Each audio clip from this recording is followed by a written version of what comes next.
Quando há esses ataques feitos ou conduzidos contra Israel, a gente sabe que eles têm uma estrutura de segurança muito forte. A população já é bastante preparada. E isso se tornou mais intenso depois do ataque que foi conduzido pelo Hamas lá em outubro de 2023. Como que estão as recomendações para a população israelense agora? Essas pessoas, elas precisam buscar os bunkers, os locais de proteção mais próximos, ou já houve um pedido para que as pessoas fiquem mais tranquilas diante das imagens que a gente acompanha nesse momento ao vivo? Olha, Evandro, de acordo com as informações que foram divulgadas há menos de 10 minutos, as autoridades disseram que as pessoas que estavam em bunkers podem deixá-los, mas que devem permanecer nas proximidades dos mesmos. Basicamente, dizendo que essa primeira leva de muitos ataques, ela foi finalizada, mas que novos ataques são esperados, porque assim prometeu o Irã. O objetivo dos iranianos é exatamente isso, dar sobrecarga às capacidades de defesa de Israel, que, como nós sabemos, é muito tecnológico na sua proteção, o domo de ferro, falávamos disso extensamente desde o começo da guerra contra o Hamas, mas que no caso dos iranianos, com a quantidade de artefatos bélicos que eles possuem, pode sim causar maior destruição e até mesmo mortes dentro do Estado de Israel. A vantagem é que os israelenses, em suas cidades, são muito bem protegidos em relação a isso. Há bunkers em quase todos os edifícios, em quase todos os estabelecimentos públicos, então o número de casualidades é consideravelmente menor que em outras guerras que talvez tivessem uma escala parecida ou até mesmo menor. O grande problema da faixa de Gaza não é apenas as decisões, muitas vezes arbitrárias, do governo de Israel de bombardear áreas densamente povoadas, mas porque não tem essa estrutura de proteção. Essa estrutura de proteção, esses túneis são utilizados pelo Hamas. A população civil está à mercê desses bombardeios dioturnamente. No caso israelense, há um maior preparo, mas a gente tem que ver qual será a frequência destes ataques. Se você me permite, talvez, trazer uma nova discussão aqui, um novo ponto de debate para os nossos comentaristas, tem muito a ver sobre a decisão de Israel de atacar essas instalações nucleares. É bom a gente dizer que o urânio enriquecido na faixa de 3 a 5%, ele é voltado para utilizações pacíficas, né, para energia atômica, assim como nós temos no Brasil, em Angra dos Reis, não é algo raro de vermos. Todavia, quando esse enriquecimento chega acima de 90%, pode sim ser utilizado com fins bélicos, com fins armamentistas. Segundo a própria inteligência aqui da União Europeia, o nível de enriquecimento de urânio do Irã em algumas instalações ultrapassava já os 80%, ou seja, eles estavam em um ponto muito próximo de conseguir transformar aquele urânio enriquecido em combustível para artefatos bélicos e ser a 10ª nação nuclear que temos no mundo atualmente. Então, os israelenses dizem que todos os outros países que têm armas nucleares utilizam o princípio da deterrência nuclear, ou seja, dissuadir os inimigos a invadir ou atacar o seu território porque você possui armas nucleares. Mas no caso do Irã, elas seriam utilizadas de maneira ofensiva, já que em muitos momentos, e não faz muito tempo, até o próprio antigo presidente Ahmadinejad prometeram extirpar o Estado de Israel da face da terra, ou seja, dizendo que um novo genocídio para os judeus seria um objetivo da República Islâmica. Isso faz com que Israel, vendo as dificuldades que poderia representar armas nucleares na mão do Irã, agisse de forma preventiva e muito provavelmente com o aval dos Estados Unidos e até mesmo de outros países árabes que dialogam com o governo de Tel Aviv. Obviamente que são hipóteses, né? A gente na análise geopolítica tenta trazer todas elas para que a nossa audiência possa ter as informações necessárias, mas com certeza nós saberemos, à medida que essa guerra for evoluindo, qual foi o motivo exato da decisão de Netanyahu de atingir o Irã neste momento. Obrigado por enquanto, Luca Bassani. Já voltamos a falar com você. Alan Gani, uma questão que me chamou muito a atenção desde o primeiro momento em que as notícias apareceram sobre esse ataque feito por Israel é que ele chamou de um ataque preventivo contra o Irã. Aí eu sempre fico pensando, né? A pessoa faz um ataque para prevenir que ela seja atacada, mas quando, ao mesmo tempo, ela está garantindo que o ataque vai acontecer, que o país vai revidar. E aí estava a imagem ao vivo ali aparecendo uma mão ajustando a câmera. Porque é isso, né?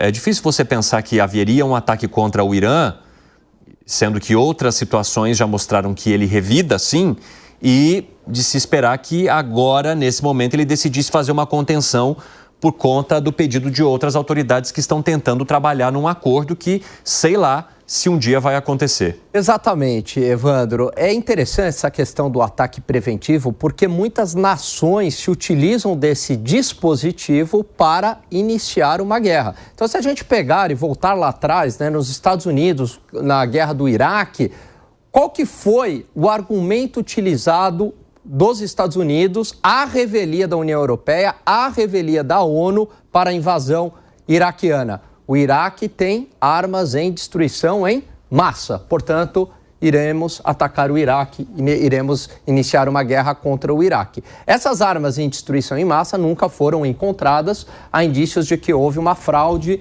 na CIA, né, num relatório fraudado da CIA, mas o fato é que nunca foram encontradas essas armas e a ONU e a União Europeia, à época ainda fazendo oposição aos Estados Unidos, não autorizaram.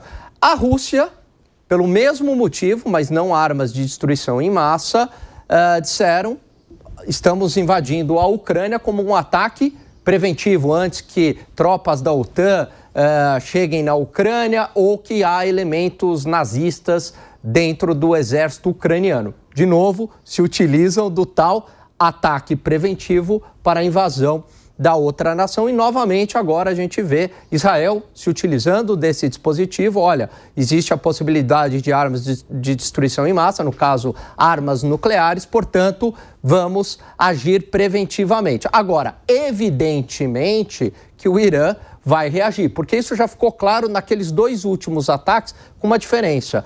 Aqueles ataques, o Irã fez uma reação mais calibrada, simplesmente dando um recado para Israel: olha, a gente tem condições de reagir, mas não estamos aqui causando danos neste exato momento. Mas, se precisar, vamos causar danos. Nessa reação de agora é completamente diferente daquelas duas reações anteriores, porque nessa a gente percebe que o Irã está reagindo para valer.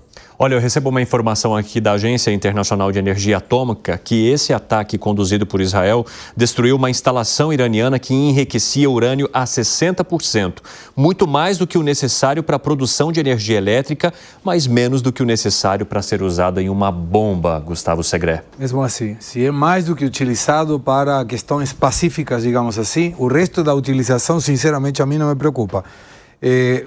Os ataques às usinas nucleares demonstram que esse ataque preventivo com certeza teve um risco e um retorno. Sempre a gente leva na questão econômica, mas aplica também nesse caso. O que é? Eu vou atacar, vou destruir potencialidade de ataque reverso, porque eu tenho informação, eu estou imaginando Israel, de que essas armas podem ser usadas contra mim. Então, eu sei que terá retaliação, mas a retaliação será muito menor se eu consigo ter um ataque frontal contra o seu poderio bélico. Esse ataque foram contra 6 usinas, certamente teve sucesso no ponto, e esse ataque de reversão se explica de duas maneiras. Primeiro, você cutucou, então eu vou te atacar. Irã atacando a Jerusalém e a Tel Aviv. Mas, se não fosse por esse ataque, talvez o ataque iraniano seria igualmente para Israel com uma força muito maior do que essa. Isso não saberemos, sinceramente não teremos como saber disso.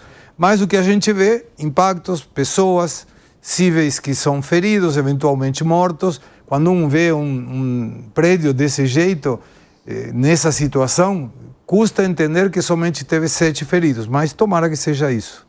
Agora, o Zé Maria Trindade, eu quero trazer mais uma vez aqui o Conselho de Segurança da ONU. Nós falamos tanto do Conselho de Segurança da ONU e da dificuldade dele de conseguir conduzir qualquer solução lá atrás, quando começaram os ataques de Hamas a Israel e depois Israel fazendo uma operação em Gaza que dura até hoje e que já resultou na morte de milhares de pessoas entre israelenses e entre os palestinos, por causa de ambas as situações, e novamente o Conselho de Segurança se reúne por causa dessa ofensiva de Israel contra o Irã e de Irã contra Israel. E mais uma vez, você acredita que nada sairá de definição de uma reunião ou que o Conselho de Segurança da ONU já não tem mais nenhum poder para alterar a situação que a gente está acompanhando no Oriente Médio? Olha, os organismos internacionais nunca nunca foram tão fragilizados como agora. Foram instituições criadas para melhorar o mundo, né? São várias instituições, né? Para melhorar o mundo, para trazer paz, para garantir a paz, garantir o não ataques a países mais fragilizados militarmente, né? Essa era a intenção. E não é só nessa questão de segurança, existem outros, né? Instituições para alimentação, enfim, vários organismos internacionais. E esses organismos estão sofrendo ataques pesados de vários países, dizendo que são caros e são mesmo, viraram cabides de emprego e viraram mesmo, e que cuidam muito de alguns países e de outros não, e os Estados Unidos estão bancando essas instituições e não tem retorno e não tem uma garantia de ser um aliado importante. Então, todos os organismos internacionais estão fragilizados. O Conselho de Segurança da ONU está muito mais, porque o que fazer diante de um mundo novo que está iniciando uma nova fase perigosíssima? Eu já conversei sobre isso aqui, por isso que eu gosto de repetir. É uma situação perigosíssima para o planeta Terra. As guerras hoje são uma das grandes ameaças para a história da humanidade aqui nesse planeta. Existem 3 grandes ameaças. Uma delas é guerra. Por que a guerra? Sempre houve guerra, mas agora ela está muito mais letal.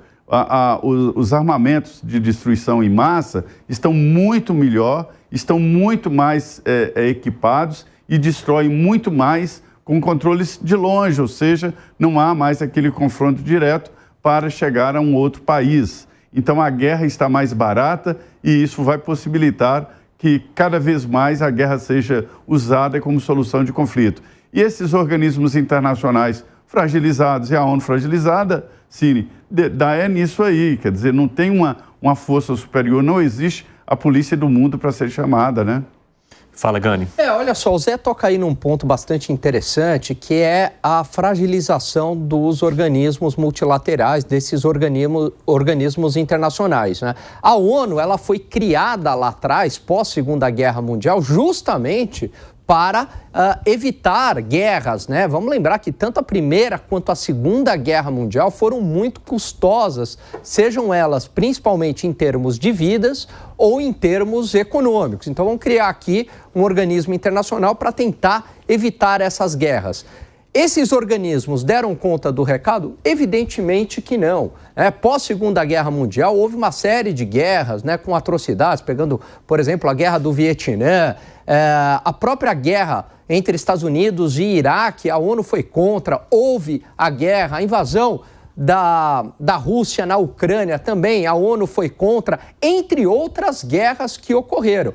Então, novamente agora, Israel versus Irã mostra a completa fragilidade destes organismos internacionais. Me parece, Evandro, que basicamente é o seguinte: se você é uma potência, e principalmente uma potência militar, então leia-se Estados Unidos, Israel, França, Inglaterra, Rússia ou China, você tem o poder de iniciar uma guerra mesmo à revelia da ONU. Quer dizer, a ONU ou outro organismo internacional não consegue mais conter uma guerra. E, de fato, as guerras hoje se tornam muito mais custosas, tanto do ponto de vista de vida quanto do ponto de vista econômico. Segra, como é que você avalia mais essa reunião do Conselho de Segurança que acontece agora, inclusive? E aí, quando foi a da Ucrânia com a Rússia, intimaram a que nada acontece, que a Rússia tinha que ir e fez o quê? Nada, não fez nada.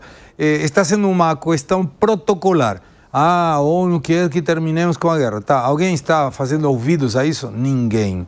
Então, ou a ONU se atualiza um pouco, ou gaste menos dinheiro com esse tipo de organismos que não estão servindo para absolutamente nada. Luca Bassani está conectado conosco ainda? Bom, vamos então conversar mais uma vez com o Luca Bassani. Ô Luca, como que os Estados Unidos têm se posicionado em relação a esses últimos conflitos ou a escalada nos últimos tempos, principalmente com a entrada de Donald Trump?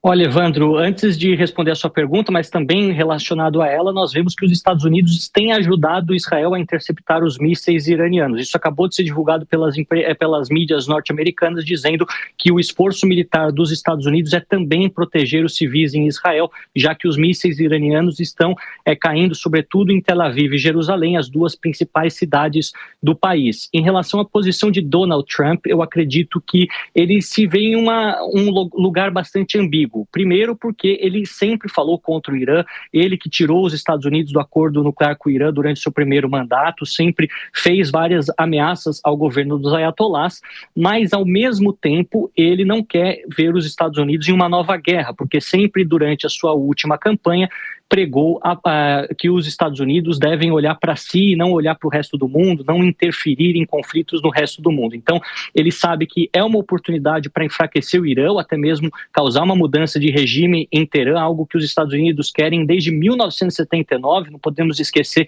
que essa rusga é antiga, né? Aquela crise dos reféns também na embaixada norte-americana, toda aquela complicação que aconteceu no final da década de 70, começo da década de 80, mas também tem esse lado dos republicanos que, olha, não queremos gastar mais dinheiro com novas guerras, sobretudo no Oriente Médio, e adentrar em um novo conflito onde não sabemos o resultado. Eu acredito que eles vão ponderar todas essas questões durante os próximos dias antes de tomar qualquer decisão formal. Aquilo que a gente pode garantir é que os Estados Unidos vão fazer de tudo para proteger Israel, ajudar Israel a se proteger durante os próximos ataques iranianos, mas não necessariamente auxiliá-los ou conduzir ataques ao Irã conjuntamente com Israel. Então, acho que uma posição mais na defesa antes que haja qualquer tipo de decisão por parte do governo norte-americano, sobretudo a Secretaria do Estado liderada por Marco Rubio.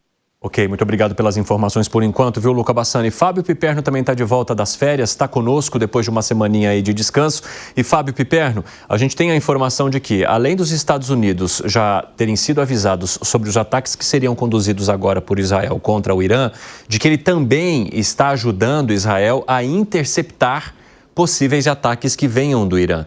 A gente sabe que, por enquanto, foram cerca de 100 mísseis balísticos que foram enviados do Irã para atingir Israel e que os Estados Unidos, de alguma forma, vão ajudando a fazer esse monitoramento. Além da tecnologia que a gente sabe que Israel tem e que é muito poderosa nestes casos. A gente vê uma correria ali na imagem da esquerda, né, dos homens que trabalham no resgate, no Corpo de Bombeiros lá de Israel. Essas são imagens recuperadas, tá, pessoal? Dos momentos após o ataque que atingiu um prédio lá em Israel, e a imagem da direita é uma imagem ao vivo que mostra a cidade de longe para a gente acompanhar se novos mísseis atingiriam o território israelense. Às vezes a gente vê algumas luzes passando e ficamos observando isso, mas por enquanto não há nenhum sinal de mais mísseis balísticos atingindo pelo menos essa área que nós acompanhamos aqui nessas imagens ao vivo. E Fábio Piperno, como é que você avalia essa situação? Porque a gente sabe que você é um grande crítico das operações que foram conduzidas por Benjamin Netanyahu até aqui. Evandro, tudo bem? Estou aqui na Jovem Pan Araçatuba, aliás, muito bem tratado, o cafezinho aqui. Maravilha. É ótimo, morram de inveja. Mas, Evandro, veja, eu gostaria de começar por duas coisas que o Luca Bassani tratou nas suas duas últimas intervenções. A primeira, a questão do enriquecimento de urânio. A outra, sobre os atritos Estados Unidos versus Irã. Em relação ao enriquecimento de urânio, sim, é verdade, os cientistas corroboram isso, né, de que o urânio utilizado para fins pacíficos, ou seja, para geração de energia e também para fins medicinais, ele precisa ser enriquecido de 3% a 5%. Quando um país enriquece a 50%, ele provoca suspeitas. E ao atingir 60%, a luz amarela fica definitivamente acesa, porque de 60% para 90%, que é o necessário, por exemplo, para a produção de armamentos e artefatos nucleares, né, é um caminho bem mais rápido. 60% para 90% é muito mais rápido, infinitamente mais rápido, do que de 5% para 50%. Então, claro que é essa preocupação e é essa limitação também que os acordos da década passada previam. Não vamos esquecer que a primeira tentativa de negociação desses acordos foi lá atrás, em 2009. E contou, inclusive, com o Brasil naquela mesa de negociação, né? Brasil, Turquia e França, com o aval de uma tal carta que o presidente Obama endereçou ao presidente Lula. O Lula levou a sério, colocou aquilo na mesa de negociação, até que os Estados Unidos sabotaram um acordo que seria, aliás, muito mais rigoroso para o Irã do que aquele assinado já durante o governo Obama. Mas, enfim, um outro aspecto fundamental nisso é a gente entender como é que o Ocidente sempre tratou o Irã, e principalmente os Estados Unidos. Os Estados Unidos e outras potências ocidentais derrubaram o regime do premier nacionalista Mossadegh, lá atrás, em 1953, instaurando no país a longeva ditadura do Shah Reza Pahlavi, que só foi removido do poder na Revolução Islâmica de 1979.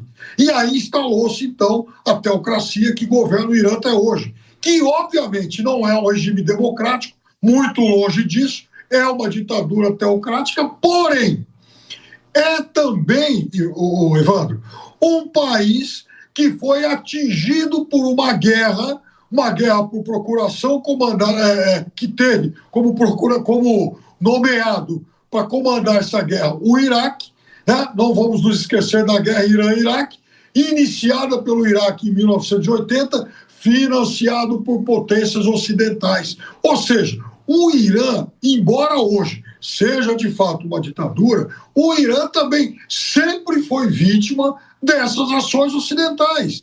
Então, o que acontece agora é, mais uma vez, embora o Irã financie uma série de grupos que estão lá no entorno de Israel, o fato é que, outra vez, trata-se de uma tentativa também de remover o atual governo do Irã, de mudar o regime do Irã. E essa é a derradeira cartada política de Benjamin Netanyahu.